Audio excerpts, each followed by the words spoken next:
రాత్రిపూట కోడి పందాలు జరిగిన స్థలంలో నిశాచరులు తిరుగుతాయి. అంటే ఏంటి నిశాచరులు వస్తారంటే? అంటే ఈ నీటితో పాటు కూడా ఈ రక్తం కూడా దాని మీద తడిసినప్పుడు అలాంటి నేలపై మీరు ఇల్లు కడితే అది యుద్ధ వాతావరణం లాగా ఉంటుందా ఉండదా మీరు అర్థం చేసుకోండి.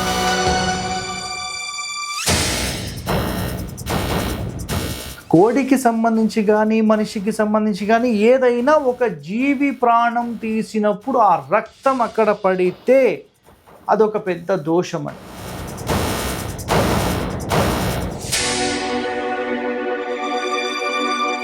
మరి ఇలాంటి పొలాల్లో జరిగినప్పుడు ఏం చేయాలి?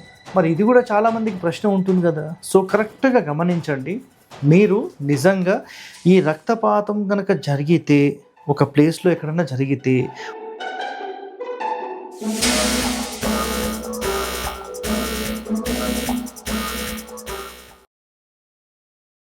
యుద్ధ భూమిలో ఇల్లు కడితే యోగిస్తుందా?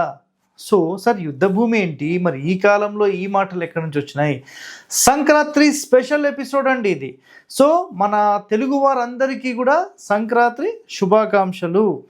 అయితే ఇక్కడ ఒక మెయిన్ ఇంపార్టెంట్ పాయింట్ అండి. సంక్రాంతికి సంబంధించి చాలామంది కూడా కోడి పందాలు ఆడతారు కదా.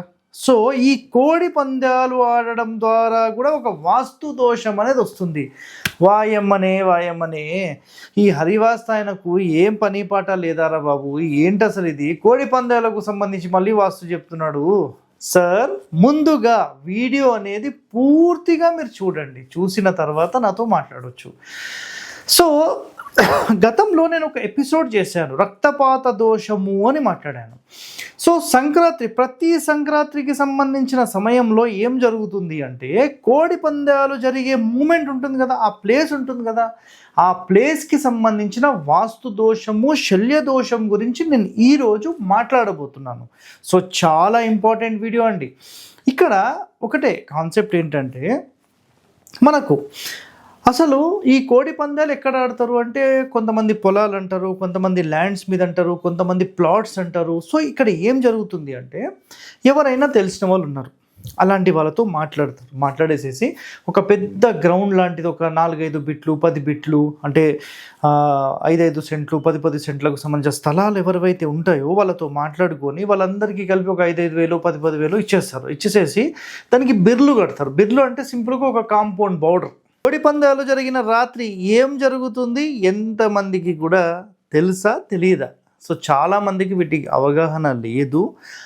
రాత్రిపూట కోడి పందాలు జరిగిన స్థలంలో నిశాచరులు తిరుగుతాయి. అంటే ఏంటి నిశాచరులు వస్తారంటే? ఎవరు తెలుసా మీకు? సో కోడి పందాలు జరిగిన తర్వాత ఒక కోడి ఇంకో కోడి ఈ రెండు కూడా కొట్లాడుకునే ఒక యుద్ధ వాతావరణం అక్కడ జరిగింది. సో ఒకదానికొకటి పొడుచుకొని చనిపోవచ్చు, 2 చనిపోవచ్చు, 1 చనిపోవచ్చు, దాని రక్తపాతం చెందొచ్చు. అందరూ ఉదయం నుంచి సాయంత్రం అన్నీ అయిపోయిన తర్వాత వెళ్ళిపోతారు. Right, okay. రాత్రిపూట కుక్కలు వస్తాయి, అక్కడికి పిల్లులు వస్తాయి, గబ్బిలాలు వస్తాయి. సో ఇవన్నీ ఆ భూమిని నాకుతాయి. సో అది ఎంత బ్యాడ్ ఎనర్జీ, ఇది first thing. And second thing ఏంటంటే ఈ రక్తం ఎప్పుడైతే భూమి లోపలికి ఇంకిపోయిందో, అర్థమైందా? ఇంకిపోయిందో, రైట్, ఓకే, ఇదంతా తతంగం అంతా జరిగిపోయింది.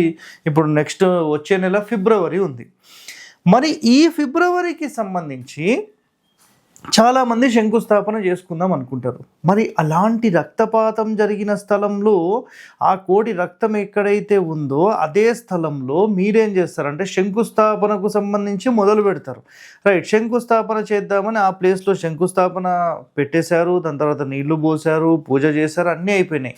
అంటే ఈ నీటితో పాటు కూడా ఈ రక్తం కూడా దాని మీద తడిసినప్పుడు అలాంటి నేలపై మీరు ఇల్లు కడితే అది యుద్ధ వాతావరణం లాగా ఉంటుందా ఉండదా మీరు అర్థం చేసుకోండి. ఇక్కడ చెప్పాలనుకుంటుంది ఏంటంటే, సార్ ఒక ఇల్లు కట్టిన తర్వాత మాకు ఆటోమేటిక్గా ఎందుకో ఇదంతా చాలా ఇబ్బందికరంగా అయిపోయింది, ఎప్పుడూ ఇంట్లో మనస్తాపాలు ఉంటాయి, పోట్లాటలు ఉంటాయి. సో వీటికి సంబంధించిన కన్ఫర్మేషన్ కూడా మన శ్రీధర్ గారిని అడిగినప్పుడు ఈ పాయింట్ చెప్పారు ఆయన. సో ఆ పాయింట్ ఈ పాయింట్ మనం రక్తపాతానికి సంబంధించిన వీడియో ఇదంతా క్యాలిక్యులేట్ చేస్తే, సార్ ఇట్లాంటివి అయితే నేను అబ్జర్వ్ చేశానని చెప్పేశారు ఆయన. సో నిజంగా 10 మంది బాగుండాలని ఎంత మంచి రహస్యం మీ అందరికీ చెప్తున్నాము. సో శుద్ధి ఎలా చేయాలో కూడా ఇదే వీడియోలో నేను చెప్పాను. సో పూర్తి వీడియో అనేది చూడండి. సో ఈ కోడి పందాలకు సంబంధించిన ఆట ఎప్పుడైతే జరుగుతుందో అందులో ఒక కోడి ఇంకొక కోడిని కంప్లీట్గా చంపడం కానీ లేదంటే ఆ కత్తులతో నరకడం కానీ చేసినప్పుడు వాటి యొక్క రక్తం అంటే ఈ రక్తపాతం అనేది ఆ ప్లేస్లో పడినప్పుడు అది దోషంగా మారుతుంది. ఇదొక్కటి మైండ్లో పెట్టేసుకోండి చాలా క్లియర్గా. సార్ గత వీడియోస్లో నేను చెప్పాను, ఏం చెప్పానంటే రక్తపాతం గనక మీ ఇంటి లోపల జరిగితే మట్టి లోపల జరిగితేనేమో 100% ఒక 4-5 ఫీట్ల మట్టి మొత్తం తీసేయమని చెప్పేశాను నేను. మరి ఇలాంటి పొలాల్లో జరిగినప్పుడు ఏం చేయాలి? మరి ఇది కూడా చాలామందికి ప్రశ్న ఉంటుంది కదా. సో కరెక్ట్గా గమనించండి. మీరు నిజంగా ఈ రక్తపాతం కనుక జరిగితే ఒక ప్లేస్లో ఎక్కడన్నా జరిగితే వాటి యొక్క ప్రాణం పోయిన స్థలం అంటే అది మనిషి ప్రాణమా, ఒక జీవి ప్రాణమా, ఒక ఆవు ప్రాణమా, ఒక కోడి ప్రాణమా, మేక ప్రాణమాతో సంబంధం లేదు. ఏదైనా ఒక జీవి ప్రాణం పోయిన స్థలం ప్లస్ దాని యొక్క శల్యము అంటాం, అంటే రక్తం కానీ బోన్స్ కానీ ఏవైనా కానీ దాని శల్యము అని మాట్లాడతాం. అలాంటి శల్యం అంటే ఆ రక్తం అక్కడ పడినప్పుడు ఆ రక్తం ఆ నేలతో తడిసినప్పుడు అది ఒక వాస్తు దోషంగా పరిగణించబడుతుంది వాస్తులో. అర్థమైందా? సో మరి దీనికి పరిష్కారం ఏంటంటే చాలామంది ఇల్లు కడదామని అనుకొని అలాంటి ప్లేసెస్ కొంతమందికి ఇలా ఇచ్చి తర్వాత వీళ్ళు బాధపడిన వాళ్ళు కొంతమంది నాకు ఉన్నారండి. సో అప్పుడు నేను ఒక వీడియో చేద్దాం అనుకున్నాం కానీ కరెక్ట్గా ఈ టైంకి మన శ్రీధర్ గారు కూడా ఈ పాయింట్ లేవనెత్తారు. సో సూపర్ మంచి టైం అని చెప్పి అందరికీ కూడా తెలిసేలా సంక్రాంతి శుభాకాంక్షలతో నేను ఒక మంచి అద్భుతమైన వీడియో మీ అందరి కోసం చేస్తున్నాను. సో మ్యాక్సిమం ఇది ఆంధ్ర ప్రజలకు చాలా అద్భుతంగా ఉపయోగపడుతుందండి. అర్థమైందా? ఈస్ట్ గోదావరి, వెస్ట్ గోదావరి వీళ్ళందరికీ కూడా చాలా అద్భుతంగా ఉపయోగపడుతుంది. సో ఎవరైతే మీ స్థలాలు ఇలా ఇచ్చారో ఇచ్చిన తర్వాత ఈ కోడి పందాలు జరిగిపోయాయి, దాని తర్వాత ఆటోమేటిక్గా రక్తపాతం జరిగింది. మీరు కరెక్ట్గా గమనించి ఎవరైతే ఓనర్స్ ఉన్నారో ల్యాండ్కి సంబంధించిన ఓనర్సు అలాంటి నేలలో కనీసం ఒక 4 నుంచి 5 అడుగుల మట్టి మొత్తం తీసేసి ఎక్కడైనా పాడేసేసి ఫ్రెష్ మట్టిని మళ్ళీ మీరు లెవెల్ చేసుకొని పెట్టుకోండి. ఇది అన్నిటికంటే అత్యుత్తమమైనది. అర్థమైందా? ఎందుకంటే ఒక ప్రాణం తీసిన స్థలం లేదంటే ఒకరి రక్తంతో తడిసిన నేలలో ఇల్లు కట్టుకుంటే అది ఎప్పటికీ మీకు శుభమునివ్వదు.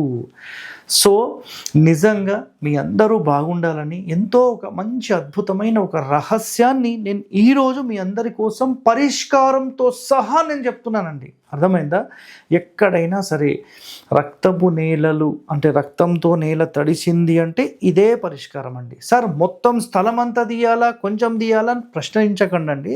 ఎక్కడైతే రక్తం పడుతుందో అక్కడి నుంచి ఒక 4-5 ఫీట్లు తీస్తే సరిపోతుంది.